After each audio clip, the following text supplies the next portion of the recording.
Please share and subscribe for more updates. Shreyas Iyer T20I resurgent story. ఒకసారి career డౌన్లోకి వెళ్ళాక అందరూ మాట్లాడేది ఒకటే, ఇంకైపోయినట్టే. శ్రేయస్ అయ్యర్ విషయంలో కూడా అదే జరిగింది. BCCI కాంట్రాక్ట్ పోయింది. T20I టీం నుంచి డ్రాప్ అయ్యాడు. ఫిట్నెస్ ఇష్యూస్, డొమెస్టిక్కు ప్రయారిటీ ఇవ్వలేదన్న విమర్శలు.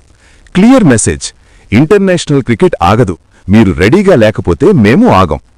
ఇక్కడే చాలామంది ప్లేయర్లు మెంటల్గా బ్రేక్ అవుతారు. సోషల్ మీడియాలో సింపతి పోస్టులు, ఇంటర్వ్యూలు, ఎక్స్క్యూజ్లు.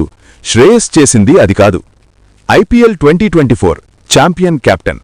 టీం తీసుకున్నాడు, రోల్స్ క్లియర్గా ఇచ్చాడు, ప్లేయర్ల మీద నమ్మకం పెట్టాడు, ప్రెజర్ గేమ్స్లో రిస్క్ తీసుకున్నాడు. రిజల్ట్: IPL ట్రోఫీ, కెప్టెన్గా. ఇది కేవలం కమ్బ్యాక్ కాదు, ఇది స్టేట్మెంట్. SMAT 2024 మరోసారి ఛాంపియన్. డొమెస్టిక్ కంటే చిన్న లెవెల్ అనుకుంటే అక్కడే సెలెక్టర్లు చూస్తారు మీ యాటిట్యూడ్ని. శ్రేయస్ మళ్లీ అదే చేశాడు. లీడర్గా ముందుండి ఆడాడు, నాకౌట్ మ్యాచుల్లో పెర్ఫామ్ చేశాడు, టీంని ట్రాఫీ దాకా తీసుకెళ్లాడు. రెండో ట్రాఫీ కూడా కెప్టెన్గా. ఇప్పుడు మెసేజ్ క్లియర్: నేను ఫిట్నెస్ మాత్రమే కాదు, ఫామ్, మైండ్ సెట్, లీడర్షిప్ అన్నీ రెడీ. IPL 2025 finalist captain. మళ్లీ ఫైనల్, మళ్లీ టాప్ లెవెల్ పెర్ఫార్మెన్స్. ఇది ఫ్లుక్ కాదు, ప్యాటర్న్. సెలెక్టర్లకు ఇక ఇగ్నోర్ చేయడం సాధ్యం కాదు. యాక్సెట్, తిరిగి BCCI కాంట్రాక్ట్, మళ్లీ T20I టీంలో చోటు.